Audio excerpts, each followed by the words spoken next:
کسی زمانے میں ایک چور تھا۔ وہ ایک بادشاہ کے محل میں چوری کرنے کے ارادے سے گیا۔ رات کا وقت تھا اور محل کے ایک کمرے میں بادشاہ اور اس کی بیوی کی گفتگو کی آواز آ رہی تھی۔ وہ کھڑے ہو کر سننے لگا۔ اگرچہ ایسا سننا غلط ہے، ناجائز ہے، چوری ہے، لیکن چور تو چوری ہی کرنے آیا تھا، تو اسے سننے میں کیا چیز مانے ہوتی؟ آخر وہ چور ہی تو تھا۔ اس چور نے سنا کہ بادشاہ اپنی بیوی سے کہہ رہا ہے کہ میں اپنی بیٹی کی شادی ایسے آدمی سے کروں گا جو انتہائی متقی پرہیزگار ہوگا، بہت اللہ والا ہوگا۔ جب چور یہ بات سن رہا تھا تو اس کے دل میں خیال آیا کہ کیوں نہ میں کچھ ایسا بن کر دکھاؤں کہ بادشاہ میرے ہی ساتھ اپنی بیٹی کی شادی کر دے۔ دل میں ایک ہرس پیدا ہو گئی۔ اب وہ چوری کرنا تو بھول گیا، لیکن دھوکہ دینے پر اتر آیا اور گھر جا کر بہت دیر تک سوچنے لگا کہ کس طرح میں اس بات کو کامیاب ہو سکتا ہوں۔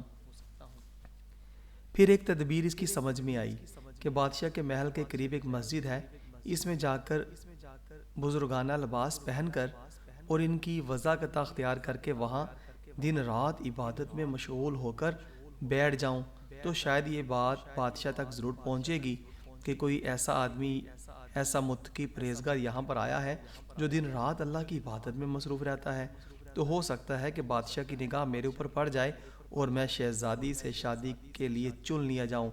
یہ اس چور کا ایک انتہائی حقیر اور ذلیل دنیاوی مقصد تھا جس کے لیے اس نے یہ ارادہ کیا تھا۔ پھر اس نے اپنے پروگرام کے مطابق بزرگانہ لباس اور پوشاک وضاقت اختیار کر کے اس مسجد میں جا کر نمازیوں کے ساتھ بیٹھ کر ذکر و اذکار کرنے لگا اور لوگوں میں شہرت ہوتی چلی گئی۔ کیونکہ اللہ والے بہت بڑے ولی ہوتے ہیں۔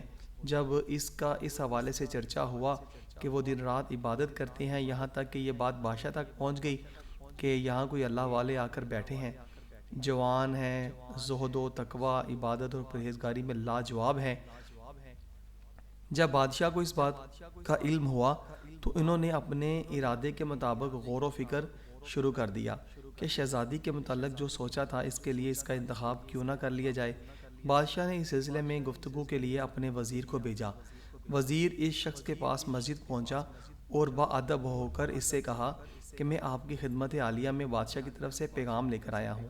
اس نے پوچھا کہ کیا پیغام ہے؟ وزیر نے بتایا کہ بادشاہ نے کئی سال پہلے یہ فیصلہ کر لیا تھا کہ وہ اپنی بیٹی کا نکاح ایک ایسے شخص سے پڑھائیں گے جو بڑا متقی اور پرہیزگار ہوگا، اللہ والا ہوگا، اور اس کی تلاش میں تھے۔ بادشاہ کی نظر اب آپ پر آ کر کے رک گئی ہے، لہٰذا بادشاہ نے مجھے بھیجا ہے کہ اس سلسلے میں آپ سے گفتگو کروں۔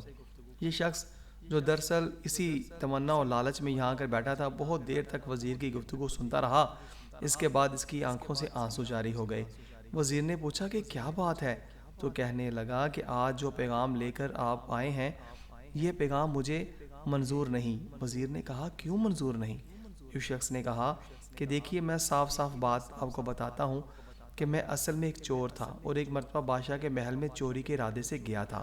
پھر جو کچھ بھی ہوا اس کو سنایا اور اس کے بعد اس چور نے کہا کہ میں نے تو یہ واضح قطع اسی ہرس کی وجہ سے اختیار کی تھی، لیکن میں یہاں آ کر بیٹھا تو میرے خدا نے مجھے اپنا بنا لیا۔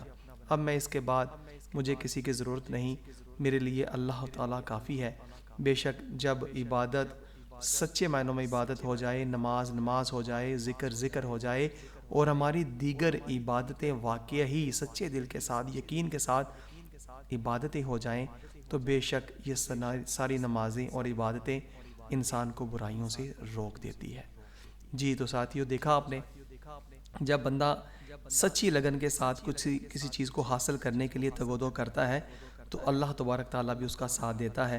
اس نے نیت اس کی غلط تھی مگر اس نے راستہ اچھا چن لیا اور وہ نماز، روزہ، زکوٰۃ، حج اور عبادات، ذکر و اذکار والوں کی محفل میں جا بیٹھا تو ماشاء اللہ تعالیٰ وہ رنگ اس پہ چڑھا اور اس نے اپنے کیے پہ سارا ہی جو تھا، وہ جو اس کی سازش تھی اس نے خود ہی اس کو ختم کر دیا اور نیک لوگوں میں شامل ہو گیا۔